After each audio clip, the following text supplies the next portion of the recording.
In New York, Nigerians in the diaspora gathered for a crucial dialogue under the theme, "Will Nigeria's diaspora be silenced again in 2027?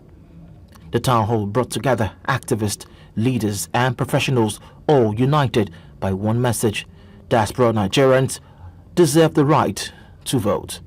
Aside voters, Nigerians in diaspora being able to vote, it is critical and it is very important to help us to unify the voters' power and to give strength to Nigerians in diaspora, bringing their voice and also making their voices count.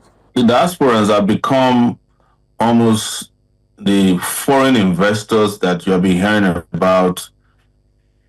Embassies have been hearing about foreign investors. It is Nigerians who now live abroad who actually are the foreigners who invest in Nigeria and on the continent of Africa. And anybody who brings in over $50 billion into an economy should not be asking or begging to vote. Others echo the sentiment, stressing the economic and democratic weight of Nigerians abroad. And significantly every year, the amount keeps going higher. These billions are not just abstract figures. They are real interventions in people's lives. So it's not just figures sitting in bags. They're figures that are helping to put food on people's table. They're helping to pay school fees, tuition fees for university students, settling hospital bills.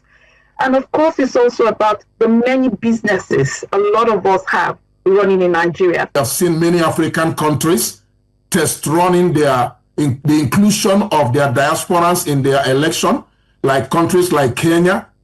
Kenya have gradually established this, extending it all over East Africa.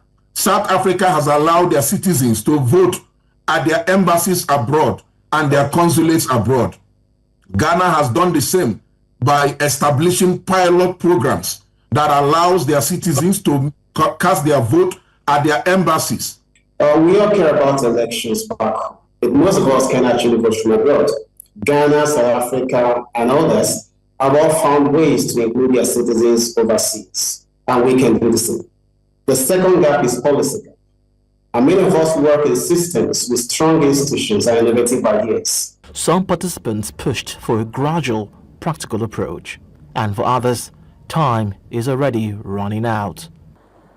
Therefore, this confab today calls for the urgency of now. The arrangement to start diaspora voting must start immediately this confab ends, so that the National Assembly will do what we in Nigerian or in Nigeria always describe as they need to do the needful. They need to go through the third reading and the final presentation and then do their vote on it and present a bill to the president for assent before it becomes an act of law. That's the process. For attendees, diaspora voting is more than a demand. It's a call to deepen democracy and give millions of Nigerians abroad a voice in shaping their homeland's future. With less than 2 years to the 2027 elections, advocates say the clock is ticking. Whether Nigeria acts in time remains to be seen.